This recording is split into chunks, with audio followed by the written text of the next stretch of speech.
बहुत समय पहले की बात है। रामपुर नामक गांव में काजल अपनी माँ कविता और पिता राम प्रसाद के साथ बहुत खुशी से रहा करती थी। काजल सुंदर होने के साथ साथ बहुत ज्यादा समझदार भी थी। लेकिन एक दिन अचानक काजल की खुशियों को किसी की नजर लग गई और एक कार हादसे में काजल के माता पिता का निधन हो गया। कविता और राम प्रसाद के निधन के बाद मानो काजल के ऊपर दुखों का पहाड़ टूट चुका था। काजल बहुत रोती है। माँ पिताजी, आप इतनी जल्दी मुझे अकेले छोड़कर क्यों चले गए? अब मैं कहाँ जाऊँ, किसके सहारे रहूँ? मैं अकेले रहकर क्या करूँगी माँ पिताजी? मुझे आप लोगों की बहुत याद आ रही है। मैं आप लोगों के पास आना चाहती हूँ।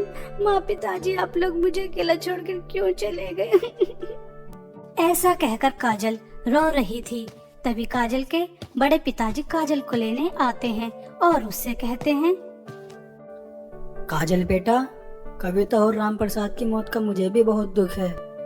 मैं तुम्हें अपने साथ घर ले जाने आया हूँ। तुम यहाँ किसके सहारे रहोगी? तुम हमारे साथ हमारे घर में रहना। काजल के बड़े पिताजी उसे अपने साथ घर ले जाते हैं। काजल के बड़े पिताजी के परिवार में उसकी बड़ी माँ और उनकी दो बेटियां थीं। एक का नाम चंचल और दूसरी का नाम चंदा था। दोनों बहुत ही ज्यादा घमंडी और बदतमीज स्वभाव की लड़कियां थीं। जब काजल अपने बड़े पिताजी के साथ उनके घर चली जाती है तो काजल की बड़ी माँ सुमित्रा आग बबूला हो जाती है और अपने पति से कहती है, क्यों जी, आप इस अनाथ को हमारे घर उठाकर क्यों लाए हैं? पहले ही घर में दो जवान बेटियां हैं और इस अनाथ का भी बोझ हम उठाएंगे? नहीं जी, आप इसे जहाँ से उठाकर लाए हैं वहीं पर फेंक कर आए। मैं इस अनाथ को नहीं पालूंगी। पैसे पेड़ पर नहीं जड़ रहे जो मैं इसे भी पालूं। अरे भाग्यवान, तुम कैसी बातें कर रही हो? यह मेरे छोटे भाई की बेटी है।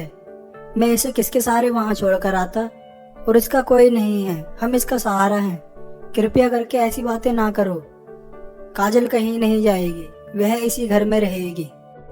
ठीक है, ये इस घर में रहेगी तो इस घर की बेटी बनकर नहीं, इस घर की नौकरानी बन के रहेगी। मैं इसे मुफ्त में रोटी नहीं खिलाने वाली। जैसा मैं कहूँगी वैसा करेगी। जी बड़ी माँ, मैं आपको शिकायत का मौका नहीं दूंगी। आप मुझसे जो भी काम करने को कहेंगी मैं वो काम खुशी खुशी कर दूंगी। बस आप मुझे यहाँ पर रहने की इजाजत दे दीजिए। आप लोगों के सिवा मेरा कोई और सहारा नहीं है। अब मेरे सर पर खड़ी होकर मेरे से बात ही करती रहेगी या कुछ काम भी करेगी? चल यहाँ से। बहुत सारे गंदे कपड़े पड़े हैं, पहले उन्हें धो। उसके बाद किचन में जाकर पूरे घर के लिए खाना बनाना। खाना बनाने के बाद गेस्ट रूम काफी दिनों से गंदा पड़ा है, उसकी अच्छे से सफाई कर देना। अब खड़ी खड़ी समय बर्बाद क्यों कर रही है? चल काम पर लग जा। बेचारी काजल अभी अपने माता पिता के गम से बाहर भी नहीं निकली थी और अब उसे अपनी बड़ी माँ का अत्याचार भी सहना पड़ रहा था। काजल चुपचाप घर का सारा काम करती, लेकिन सुमित्रा को फिर भी सुकून नहीं मिलता। वो काजल के काम में कमियां निकालकर उसकी बहुत पिटाई भी करती। वहीं दूसरी तरफ चंचल और चंदा दोनों मिलकर काजल को बहुत परेशान करती। एक दिन चंचल चंदा से कहती है, चंदा, बहुत दिन हो गए इस गंवार को परेशान करे हुए, इसके साथ कुछ करते हैं। हाँ चंचल, तू बिल्कुल ठीक कह रही है। इस नौकरानी को सबक सिखाना पड़ेगा ताकि हमारे घर से भाग जाए। माँ इस नौकरानी से कितना परेशान हो रही हैं। पिताजी माँ से लड़ते हैं इस नौकरानी की वजह से। ऐसा कहकर चंदा और चंचल दोनों एक प्लान बना लेती हैं और काजल को अपने पास बुलाती हैं। सुन गंवार लड़की, मेरे लिए स्वादिष्ट खाना बना कर लेकर आ। और हाँ, मेरा फेवरेट खाना बना और उसके बाद मेरे कुछ कपड़ों पर इस्त्री भी करना। चल यहाँ से। अब खड़ी खड़ी हमारा मुंह ही देखती रहेगी, नौकरानी कहीं की। ऐसा कहकर चंचल और चंदा काजल को खाना बनाने भेज देती हैं। काजल चंदा और चंचल के लिए खाना बनाकर ले आती है, लेकिन दोनों ने पहले ही प्लान बना रखा था। जैसे ही काजल खाना देकर वापस चली जाती है तो दोनों उसके अंदर बहुत सारी मिर्चें डाल देती हैं और अपनी माँ से कहती हैं, देखिए ना माँ, यह नौकरानी हमें मारना चाहती है। इस घर की मालकिन बनना चाहती है हमें मारकर। इसने हमें मारने के लिए कितनी सारी लाल मिर्चें डाली हैं। हाँ हाँ माँ, चंचल बिल्कुल ठीक कह रही है। काजल हमें मारना चाहती है। ये हमारा कोई भी काम ठीक तरह से नहीं करती। मैंने इससे कपड़ों पर इस्त्री करने के लिए कहा था और इसने मेरे कपड़े ही जला दिए। आप देखिए। चंदा और चंचल की बातें सुनकर सुमित्रा को बहुत गुस्सा आता है कि काजल ने उसकी दोनों बेटियों के साथ इतना बुरा व्यवहार किया। क्यों कलमोही, तू मेरी बेटियों को मारकर इस घर पर कब्जा करना चाहती है? रुक, तुझे तो मैं अभी सबक सिखाती हूँ। तू ऐसे नहीं सुधरेगी। इतना कहकर सुमित्रा बहुत मिर्ची वाला खाना काजल को खिलाती है। काजल की आंख नाक से धुआं निकलने लगता है, लेकिन सुमित्रा काजल को पानी भी नहीं पीने देती। काजल बहुत ज्यादा रोती है, लेकिन सुमित्रा, चंचल और चंदा को काजल के ऊपर थोड़ा भी तरस नहीं आता। उसे ऐसे ही तड़पते देखती रहती है। ऐसे ही समय बीत रहा था। काजल के ऊपर घर में बहुत अत्याचार हो रहा था। काजल बहुत परेशान हो गई सुमित्रा, चंचल और चंदा के अत्याचार से, और वह एक दिन घर से भागने का सोच लेती है। और कुछ समय बाद काजल ऐसा कर भी लेती है। काजल अपनी बड़ी माँ का घर छोड़कर एक जंगल की तरफ निकल जाती है। नहीं, अब मैं इस घर में नहीं रहूंगी। अब मैं इतना अत्याचार नहीं सह सकती। मुझे कहीं भी रहना हो, लेकिन मैं इस घर में नहीं रहूंगी। माँ, पिताजी, आप मुझे अकेला छोड़कर क्यों चले गए? जब आप लोग जिंदा थे तो मैं शहजादी वाली जिंदगी जीती थी। आप दोनों मुझे छोड़कर क्यों चले गए? आपको जाना नहीं चाहिए था माँ, पिताजी।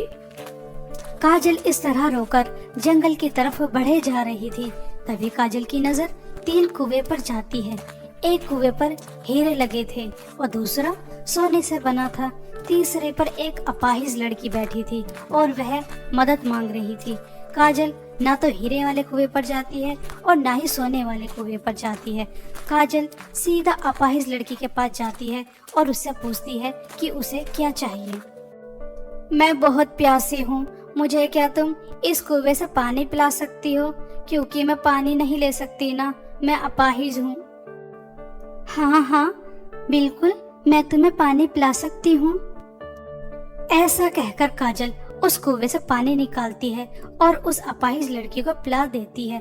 तभी वह अपाहिज लड़की एक परी का रूप ले लेती है और काजल से कहती है, काजल, तुम बहुत नेक लड़की हो। तुम्हारे सामने हीरे और सोने के कुएं थे, लेकिन तुमने उनके ऊपर बिल्कुल भी ध्यान नहीं दिया। तुमने मेरी मदद की, इसलिए सोने और हीरे के कुएं आज से तुम्हारे हैं। तुम जितने चाहे हीरे और सोना ले जा सकती हो। परी की बातें सुनकर काजल बहुत खुश होती है।